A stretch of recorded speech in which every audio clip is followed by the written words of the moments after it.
In this video, I'm going to dispel some of the common myths that have been associated with this phone.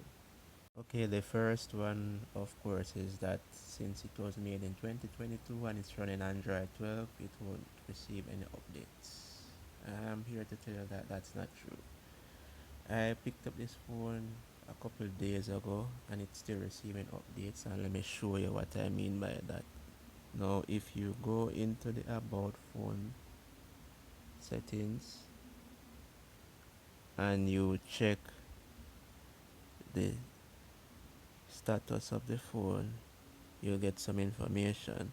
But if you come to system and check the system updates from here, you are going to notice, hope you can see, that the latest update is for March 5, 2024, and that's just for the system update. So this phone has been receiving updates since this year. Another thing I discovered is that if you go to security and right here on the Google Play system update, if you click on that, there is usually an update for that, and the last update was October 1st, 2025. So again, for those who think that because the phone was manufactured 3 years ago, it doesn't mean that it isn't receiving updates. It still is. The next myth I want to dispel is how quickly and how responsive the phone is. Now, most people I have viewed videos for say that it is not fast, it's not responsive. But I guess that depends on what you are using the phone for.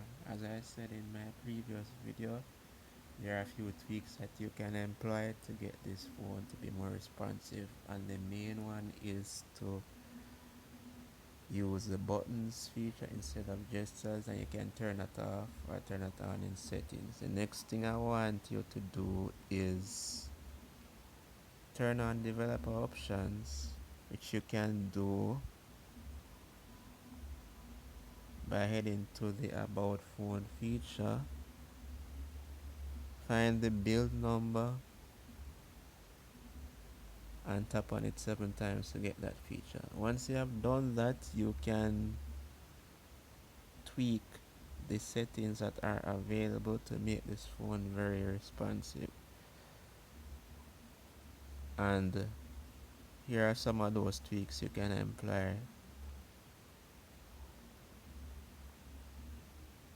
So you get two systems, go to developer options,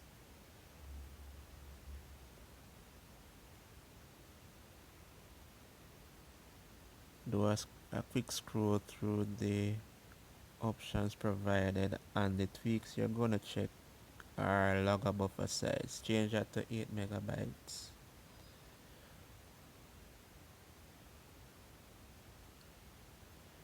There's this option for graphic driver preferences. What that does is allow you to choose which graphics driver the phone is going to use for particular apps. You can choose to have all apps use the same graphics driver, which is the one the system uses by default, or you can specify which one the system should use. So what I do is I specify which driver is used for the intense apps. So your TikTok, your other streaming apps, YouTube apps, I specify that the system driver is used, and because I did that, the opening time is more responsive. Another thing you want to make sure you check is system tracing. Make sure you turn that off if possible, and lower the per CPU buffer size. So by default it's 16,348 kilobytes or 16.3 megabytes. You can tweak that, but it's 16,348 KB or 16.38 megabytes by default.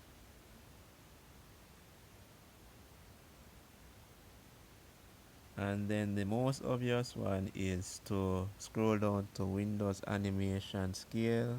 Make sure you turn it off. Applying these tweaks will drastically improve your response time on this phone, trust me. So those are a few myths that I wanted to dispel about the phone. But if you have it lying about and you think that it's not worth using, go ahead and try these tweaks that I showed you in the video and let me know in the comments how things turn out for you.